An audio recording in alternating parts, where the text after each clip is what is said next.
Often, you make a dive, spend some time topside, and then plan your repetitive dive based on the no-stop limits your computer shows.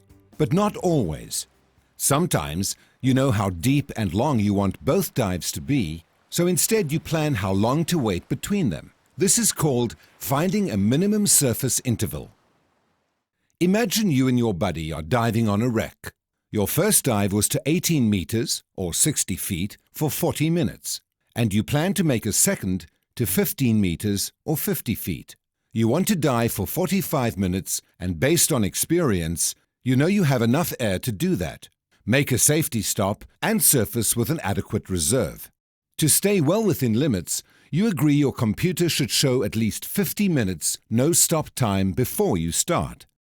So, how long do you have to wait after diving 18 meters or 60 feet for 40 minutes to have 50 minutes no-stop time at 15 meters or 50 feet? One way to find out is to simply scroll your no-stop limits periodically until your computer shows the time you want. This sounds imprecise, but as you gain experience, you get a feel for how much no-stop time you gain during surface intervals. A second way is to use your dive computer's plan mode. Not all computers have this feature, but with some, after a dive you can enter surface intervals and depths and it shows the no-stop times. See the manufacturer literature or your instructor about this feature.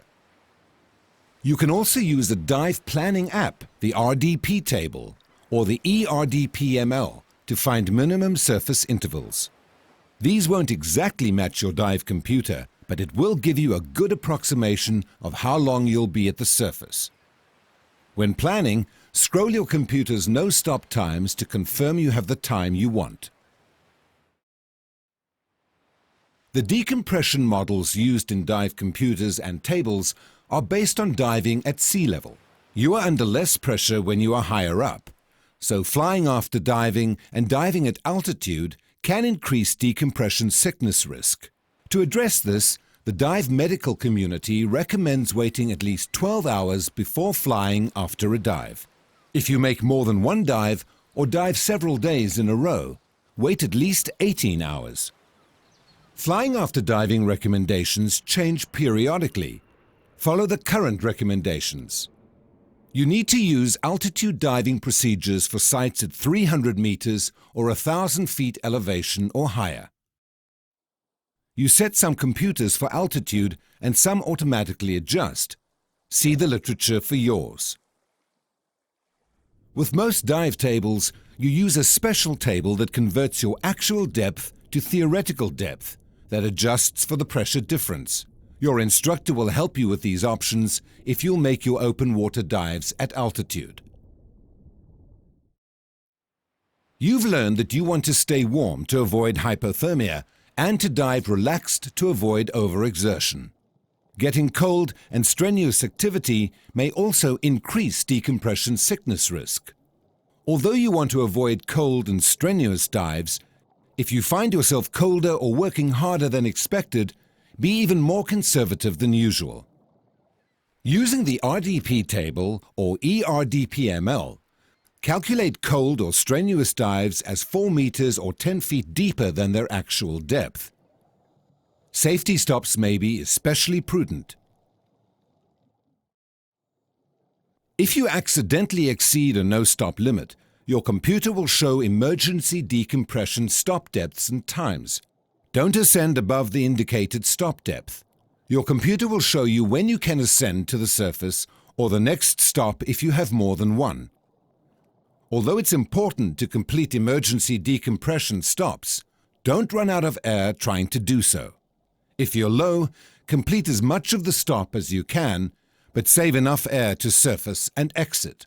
After you're up, relax, breathe emergency oxygen if available, and monitor yourself for decompression sickness symptoms. Don't dive for at least 24 hours. Many dive computers will lock into an error mode for that long if you don't complete a required decompression stop. Lung overexpansion injuries and decompression sickness have the same first aid. So we don't worry about distinguishing between them when we help a diver. The dive community groups them both under the term decompression illness, or DCI. Follow the steps you learned in Section 3 for helping an unresponsive diver. Monitor the diver's breathing and give CPR as needed. Contact emergency medical care, including the local diver emergency service if there is one. Keep the diver lying down, breathing emergency oxygen. Lay an unresponsive, breathing diver left side down, head supported, like this. Give the diver aid until emergency care takes over.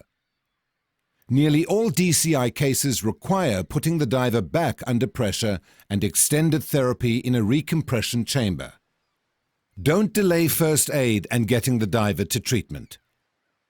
The faster treatment begins, the lower the risk of permanent residual symptoms.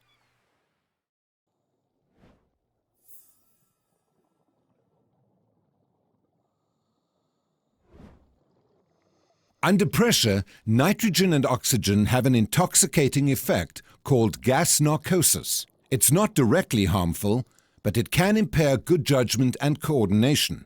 The signs and symptoms include feeling intoxicated, loss of coordination, slowed thinking, slowed reactions, inappropriate laughter, depression, a false sense of security, a disregard for safety, and when under stress, anxiety and/or panic. Narcosis affects people differently, but most divers begin to notice it at depths approaching 30 meters or 100 feet. Being tired and the use of drugs and alcohol can make it noticeable even shallower. Diving in cool water, darkness, or limited visibility seem to make it more noticeable, while diving experience seems to reduce its effects. Generally, narcosis isn't likely to be a significant issue on dives shallower than 30 meters or 100 feet. If you do experience it, though, ascend to a shallower depth. It usually passes quickly. During your open water dives, you'll practice navigating with an underwater compass. This basic skill helps you save air and know where you are in relation to your exit point throughout the dive. A standard compass looks like this. The north needle or indicator always points to magnetic north. The lubber line is always your travel direction. The bezel rotates so that you can set the index marks over the north needle, and the heading references allow you to record directions. Hold and swim with your compass like this. Level, with a lubber line aligned with your body center line.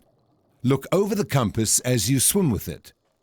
For console-mounted compasses, hold it like this. To set it, point the lubber line in your desired travel direction and let the north needle settle. Then rotate the index marks over the needle. Now, keep the needle within the marks and the lubber line in line with your body as you swim. If you turn off course, the needle leaves the marks. Stop, turn back onto course, and then continue. While you navigate, your buddy maintains contact and watches the depth. To return on a reciprocal course, rotate the bezel 180 degrees and then turn until the needle's within the index marks. Now you're facing the way you came. Some compasses have 2 sets of index marks, so you don't have to reset the bezel. Just use the other set. A growing number of dive computers have electronic compasses. They operate similarly, but have different displays. See the manufacturer and your instructor about using yours if you have one. Throughout this course, you've learned about the limits you're responsible for staying within as a newly certified PADI open water diver. Let's summarize some of them. You were trained to a maximum depth of 18 meters or 60 feet, or the actual depth you've reached if shallower. With additional experience and training beyond the open water diver course, the maximum depth for recreational diving is 40 meters or 130 feet. You are also trained to dive in conditions as good as or better than those in which you train, within the no-stop limits of your dive computer or tables. You're qualified to participate in the PADI Advanced Open Water Diver course. Discover local diving program and many but not all PADI specialty diver courses. Ultimately, it is your responsibility to set your limits for each dive based upon your assessment of your skills, comfort level, and the dive conditions. One challenge new divers sometimes face is how to stay involved with diving. The dive community has found 3 things that will help you do this. First, involve yourself in social settings where you can meet other people to dive with. Second, go to different places to dive. And continue to learn by continuing your diver education. It's easy to meet friends to dive with. Start with your PADI resort or dive center. They usually have clubs and activities, so jump in and join the fun. Meet divers online with Scuba Earth and other social sites. Attend local dive shows and invite some of your non-diving friends to become divers. You also meet people through group dive travel. Your local dive operator likely organizes local and distant dive outings, as do dive clubs. With experience, you'll start planning individual trips too. Set training goals. What do you want to accomplish as a diver? Then, take dive courses that take you toward your goals and that interest you. This is another way to meet divers, and you can often package a course with dive travel. It's also been found that divers who invest in their scuba kit continuing diving and get more out of it. This isn't surprising. As you learned earlier, your own gear is the gear you prefer, adjusted for you, and suited to the diving you like. The purpose of the PADI system of diver education is to help you dive safely, but also to help you continue to enjoy diving. It provides a clear path with choices for growing in and enjoying diving in the ways and areas that you want. You may even already be thinking about one day becoming a PADI open water scuba instructor. By continuing your education with the PADI system, you learn new skills, make new diving friends, learn more about different kinds of equipment, and visit new places and dive sites. Talk to your instructor or dive operator about your interests, and visit PADI.com regularly for updates and additions to what the PADI system offers.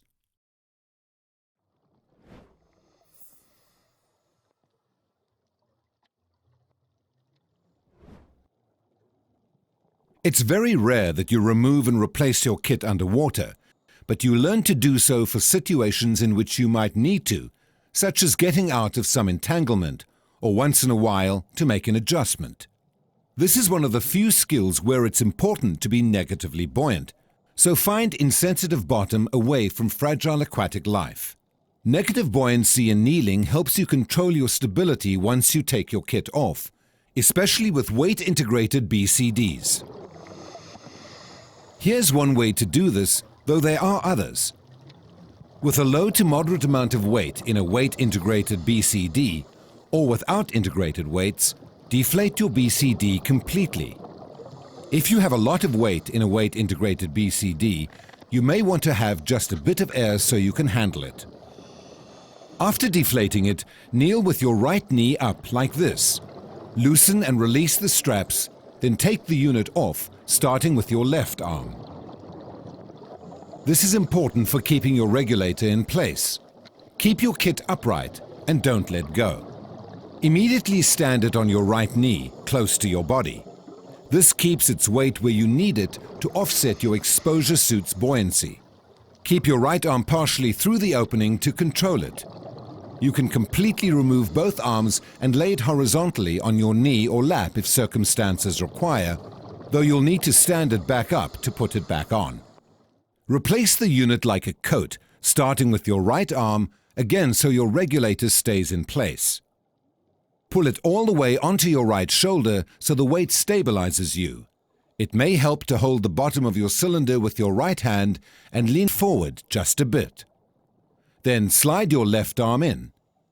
Before fastening the straps, double-check that you're not trapping any hoses or accessories. The main reason to remove and replace weights underwater is to adjust your trim or to adjust your weight. Sometimes a weight pouch comes loose or you have some other weight system adjustment to make. How you do this depends upon your weight system. You may remove and replace individual weights, weight pockets, or your entire belt. This is another skill in which negative buoyancy helps. On insensitive bottom, deflate your BCD, then kneel with a knee up on the side from which you're removing weights or the right knee with a weight belt. Remove the pocket or weight and rest it on your knee.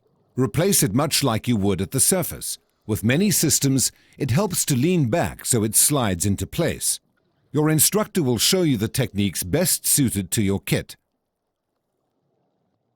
With a weight belt, release it and pull it from behind your back with the buckle side, the left side free, and drape it on your knee, like this.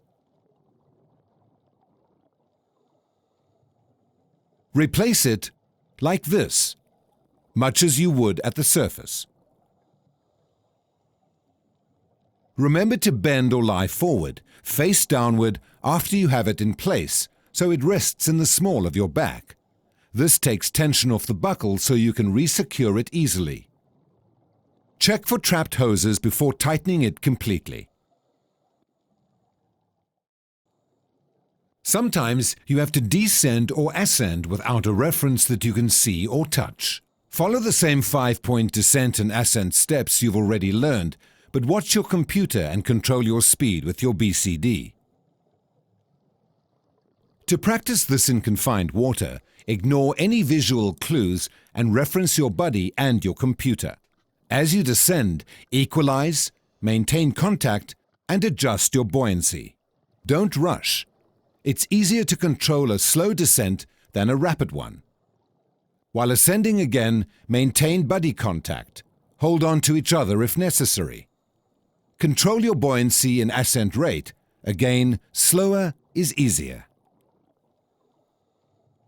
Make a safety stop by hovering in midwater at 5 meters or 15 feet. To practice this in confined water, stop about halfway between the bottom and the surface. If you need to navigate while descending or ascending without a reference, one technique is for buddies to hang on to each other. One navigates while the other controls the descent or ascent depth and rate. You can practice this in confined water also. During the course, you'll make one or more mini dives. Mini dives are simulated dives in which you practice the steps of the actual dive much as you would in open water. Your instructor will have you and your buddies plan these much as you would an open water dive, including your time and air supply limits. You'll conduct pre-dive safety checks and use appropriate entries and exits for water too deep in which to stand. Each mini dive will have specific skills and objectives that your instructor will assign, plus you'll practice the skills you want to with your buddy, play around a bit, and generally enjoy being underwater.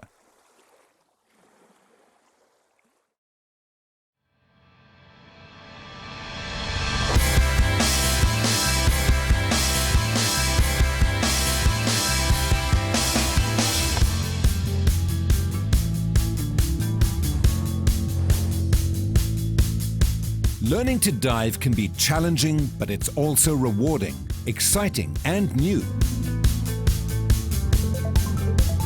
At this point, you've learned a lot about diving, and soon you'll be completing your open water dives.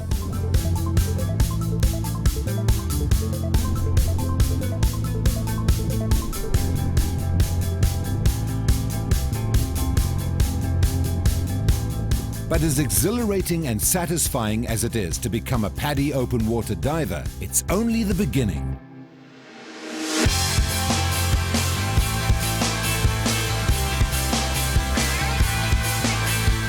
Dive conservatively, follow your training, and keep learning. And a lifetime of underwater adventure awaits you.